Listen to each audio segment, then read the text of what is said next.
ஆளுங்கட்சிக்கு எங்களுக்கு தான் போட்டின்னு சொல்றது அரசியல் எதார்த்தம். அதுதான் அவரு சொல்லிருக்காரு.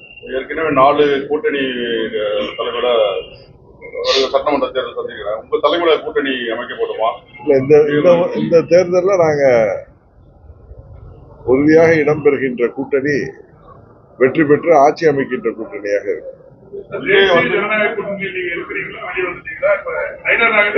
எது நீங்க நீங்க எது வெளிநாட்டுக்கு போயிருந்தீங்களா? இல்ல கூப்பிடுறதான செய்யறாரு. அப்படின்னா வரல வந்துட்டு தெரியுது இல்ல. அப்புறம் என்ன கேள்வி? அதுக்கு என்ன பதில்? சார், நான் செப்டம்பர் 3ஆம் தேதியே காரணங்களை சொல்லி வெளியே வந்துவிட்டேன். திரும்பவும் அரைச்சமாவே அரைக்க வேணாம். விஜய் மிரட்டி பாக்குறாங்கன்னு சொல்லிட்டு அவரு வெளிப்படையா அன்னைக்கு பிரச்சாரத்துல சொல்லியிருக்காரு. திமுக எங்களை மிரட்டி பாக்குறாங்க, இங்க பேசாதீங்க அங்க பேசாதீங்கன்ற கருத்து என்ன? தெரியல, நான் என்னன்னு நான் பாக்கல. பார்த்துட்டு பேசுவேன்.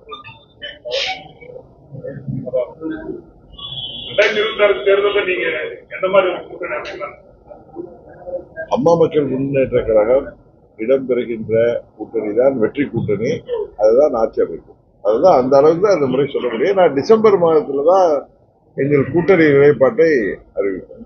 நேரு முகத்தை துடைக்கிறேன், அது முகத்தை மூடிக்கிட்டு போறேன்னு சொல்றாங்க. அதெல்லாம் அன்னைக்கே பதில் சொல்லிட்டேங்க.